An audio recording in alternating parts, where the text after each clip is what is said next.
নমস্কার ফ্রেন্ডস, আজ 2রা December 2024। Market previous ক্লোজের একটু ওপরে খোলে তো খোলার পরে মার্কেট ধীরে ধীরে ধীরে ধীরে ওপরের দিকে মুভমেন্ট করতে থাকে। ওয়ান সাইড মুভমেন্ট হয়, মানে ওয়ান সাইড মুভমেন্ট অর্থে মানে শুধু ওপরের দিকেই যায়, মার্কেট নিচের দিকে নামে না। তো মার্কেট আজকে যে হাই লাগিয়েছে সেটা হলো 24,301। আমি এর আগের দিন ভিডিওতে যে সাপোর্টের কথা বলেছিলাম, সেই সাপোর্টটা বলেছিলাম 24,039। সেই 24,039 যে ফার্স্ট সাপোর্টটা আছে, সেই সাপোর্টটাতে মার্কেট যেতে পারেনি। 24,301 পর্যন্ত কিন্তু মার্কেটটা গিয়ে কিন্তু আবার নিচের দিকে নেমে গেছে।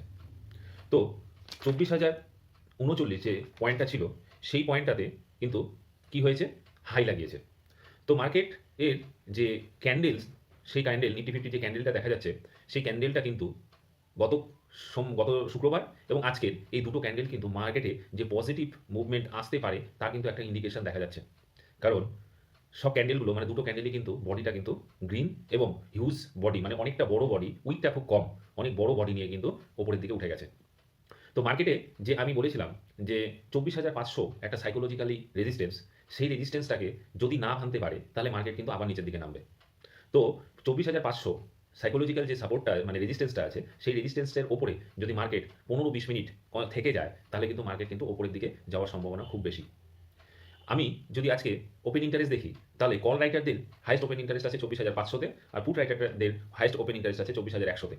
তাহলে 24,500 থেকে 24,100 মানে এই রেঞ্জের মধ্যে কিন্তু 5 তারিখে যে এক্সপায়ারিটা আছে, সেই এক্সপায়ারিতে কিন্তু নিফটি ফিফটি এক্সপায়ারি হতে পারে। তাহলে হাইস্ট ওপেন ইন্টারেস্টগুলো কিন্তু 24,000-এর ওপরেই উঠে গেছে, মানে 23,000-এর মানে 24,000-এর নিচে কিন্তু হাইস্ট ওপেন ইন্টারেস্ট খুব কম আছে। তার জন্য মার্কেটে কিন্তু মানে ডিসেম্বরের 5 তারিখ যে এক্সপায়ারিটা আছে, সেই এক্সপায়ারিতে কিন্তু মার্কেট 24,000 ওপরেই এক্সপায়ার করবে আমার যতদূর মনে হচ্ছে। সেটা কিন্তু ওপেন ইন্টারেস্ট দেখেই মনে হচ্ছে। এবং ইন্ডিয়া ভিক্স যদি দেখা যায় তাহলে দেখা যাবে যে 1.9% ইনক্রিজ হয়ে বন্ধ হয়েছে। তাহলে ইন্ডিয়া ভিক্স 1.9% ইনক্রিজ হয়ে বন্ধ হয়েছে, এটা কিন্তু তেমন একটা ইম্পর্টেন্ট ফ্যাক্টর না। তার মানে মার্কেটে কিন্তু একটা স্টেবিলিটি কিন্তু আসছে, মানে গিয়ে যে ইন্ডিয়া ভিক্সটা আছে সেটা খুব কম পরিমাণে বেড়েছে আজকে, তাতে বোঝা যাচ্ছে মার্কেটের ভোলাটিলিটিটা কিন্তু কমছে। আজকে যদি এফআইআই এর যদি আমরা অ্যাক্টিভিটি দেখি তাহলে দেখা যাবে যে 238 কোটি টাকা, মাত্র 238 কোটি টাকা কিন্তু বেচেছে, মানে সেল করেছে। সেই ক্ষেত্রে ডিআইএ কিন্তু 3,588 কোটি টাকা কিন্তু বাই করেছে। তাহলে আজকে সেলের পরিমাণ কিন্তু কম। এই সেলের পরিমাণ কিন্তু দেখলে পরে দেখা যাবে যে একবার হয়েছিল, সেটা হলো 27 তারিখে এফআইআই এ যে সেলিং হয়েছিল, সেই সেলিংটা না সরি যে বাইংটা হয়েছিল সেটা 7 কোটি টাকা, মানে খুবই নমিনাল। আজকে কিন্তু দেখা যাচ্ছে যে এফআইআই এর যে সেলিংটা সেটাও কিন্তু 238 কোটি টাকা মাত্র। তো এটা একটা পজিটিভ দিক। কেন আমি বলছি, তার পেছনে কারণ হলো আজকের ক্যান্ডেলটা কিন্তু ভালো ক্যান্ডেল ফর্মেশন করেছে। মার্কেট কিন্তু ওপরের দিকে ওঠার চেষ্টা করছিল, কিন্তু কিছু কনসলিডেশন করা মানে কিছু দূর নামার পরে আবার কিন্তু মার্কেট ওপরের দিকে উঠেছে। আমি এর আগের ভিডিওতে আমার ভিডিওগুলোতে দেখবেন যে আমি বলেছি মার্কেট কিন্তু মানে শুধু বেরিয়ে যাচ্ছে এরকম কিন্তু হয় না। মার্কেট বাড়বে, তারপর আবার কিছু কমবে, একটু কমবে, কমার পরে আবার বাড়বে। তো হায়ার হাই বানাতে থাকবে, হায়ার হাই বানিয়ে বানিয়ে ওপরের দিকে উঠতে থাকবে। তার মানে এই না যে সবসময় যে ওপরের দিকে উঠতে থাকবে তা না। প্রথমে মার্কেট ওপরের দিকে উঠবে, তারপরে আবার একটু নামবে, আবার ওপরের দিকে উঠবে, এবং ওপরের দিকে ওঠার পরে কি করবে, যে আগের যে হাইটা ছিল সেই হাইটাকে ব্রেক করে ওপরের দিকে উঠে যাবে। যদি যায় তাহলে আমরা বলবো যে মার্কেটে একটা বুলিশ মুভমেন্ট এসছে। তাহলে আজকের যে ক্যান্ডেলটা এবং ফ্রাইডের যে ক্যান্ডেলটা, সেই ক্যান্ডেলটা থেকে মনে হচ্ছে মার্কেট কিন্তু তার যে রেজিস্ট্যান্সটা আছে, সেই রেজিস্ট্যান্সটা যেটাতে বারবার আমি এর আগে ভিডিওতে বলেছি, বারবার করে কিন্তু মার্কেট একটা রেজিস্ট্যান্স নিচ্ছে একটা লেভেলে, সেই লেভেলটা কিন্তু ক্রস করার কিন্তু চেষ্টা করবে এবার। যদি ক্রস করে যায় তাহলে কিন্তু মার্কেট আরও ওপরের দিকে উঠবে, কারণ মার্কেট ওপরের দিকে ওঠার প্রসিডিওরটাই এটা, কিছু নামবে তারপরে আবার স্ট্রেংথ নিয়ে আবার ওপরের দিকে উঠবে। তো যাই হোক, আজকে যেহেতু নিফটি ফিফটি 144 পয়েন্ট বেড়ে বন্ধ হয়েছে, সেই দিক থেকে যদি আমি সাপোর্ট আর রেজিস্ট্যান্সগুলো দেখি, তাহলে ফার্স্ট সাপোর্ট আসছে আমার হলো 24,192, তারপরে আসছে হলো 24,074, তারপরে 24,010, তারপরে 23,910। এই 23,910টা কিন্তু এই উইকে মানে 5ই ডিসেম্বরের যে এক্সপায়ারি আছে সেখানে কিন্তু যাওয়ার সম্ভাবনাটা কম। এই কারণে বলছি যে ডিসেম্বরে কিন্তু কোয়ার্টারলি রেজাল্টগুলো কিন্তু বের হতে থাকবে। আর এফআই মানে আরবিআই মনিটরি পলিসিও কিন্তু আছে 5 তারিখে, না 5 তারিখে না 6 তারিখে। তো মার্কেট কিন্তু 23,000-এর নিচে নামাটা কিন্তু শুধুমাত্র তখনই হবে যদি আরবিআই যে মনিটরি পলিসি আছে সেটাতে কিন্তু যদি কোনো খারাপ নিউজ আসে, তবেই কিন্তু মার্কেট কিন্তু 23,900-র দিকে যেতে থাকবে। যদি না আসে তাহলে কিন্তু মার্কেট কিন্তু ওপরের দিকে উঠতে থাকবে।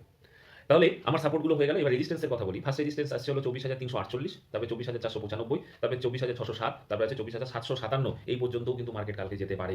কেন বলছি, তার পেছনে কারণ হলো মার্কেটকে কিন্তু একটা ভালো ক্যান্ডেল দেখা যাচ্ছে। কালকে শুক্রবার দিনও দেখা গেছে, আজকেও দেখা গেছে, স্ট্রেংথ আছে, ক্যান্ডেলের মধ্যে স্ট্রেংথ আছে। তাহলে 24,500টা একটা সাইকোলজিক্যাল সাপোর্ট, সেই সাইকোলজিক্যাল সাপোর্টের উপরে যদি মার্কেট 15-20 মিনিট বা আধা ঘন্টা থেকে যায় তাহলে মার্কেট কিন্তু 24,607-এও কিন্তু যাবে। ঠিক আছে, তারপরে যদি মার্কেট আরও যাওয়ার সম্ভাবনা আছে, সেটা 24,700 পর্যন্ত যেতে পারে। আমি 24,757 পর্যন্ত দিয়ে রাখলাম। তো এই যে পয়েন্টগুলো আমি বলছি, সেই সাপোর্ট আর রেজিস্ট্যান্সগুলো আপনারা মার্ক করুন এবং মার্ক করার পরে কপিতে আপনারা লিখে রাখুন, তারপরে মার্কেটে পার্টিসিপেট করুন। কেন? তার পেছনে কারণ হলো আমার যে সাপোর্ট আর রেজিস্ট্যান্সগুলো সেগুলো কিন্তু খুব ভালো করে কিন্তু মার্কেট কিন্তু মেনে চলছে। আপনারা প্রিভিয়াস ভিডিওগুলোতে দেখবেন, দেখে আপনারা দেখবেন যে প্রিভিয়াস যে ভিডিওতে যে সাপোর্ট আর রেজিস্ট্যান্সগুলো দিয়েছি, সেই রেজিস্ট্যান্স সাপোর্টগুলো কিন্তু মার্কেট ভালোভাবে মেনে চলছে। তো আজকের যে সাপোর্ট আর রেজিস্ট্যান্সগুলো সেগুলো দিয়ে দিলাম এবং যদি আমার ভিডিও আপনাদের ভালো লাগে তাহলে লাইক করুন, শেয়ার করুন, সাবস্ক্রাইব করুন। অবশ্যই সাবস্ক্রাইব করবেন, কারণ নতুন, নতুন ভিডিও সাবস্ক্রাইব করলে পরে কিন্তু সবার প্রথমে যারা সাবস্ক্রাইব করবে তাদের কাছে কিন্তু প্রথমে যাবে। কোনো ভিডিও কিন্তু মিস হবে না। তার জন্য সাবস্ক্রাইব করুন, লাইক করুন, শেয়ার করুন। তাতে কি হবে? তাতে আমারও একটা উৎসাহ বাড়বে এবং আপনারাও কিন্তু মার্কেট সম্বন্ধে জানতে পারবেন এবং বুঝতে পারবেন।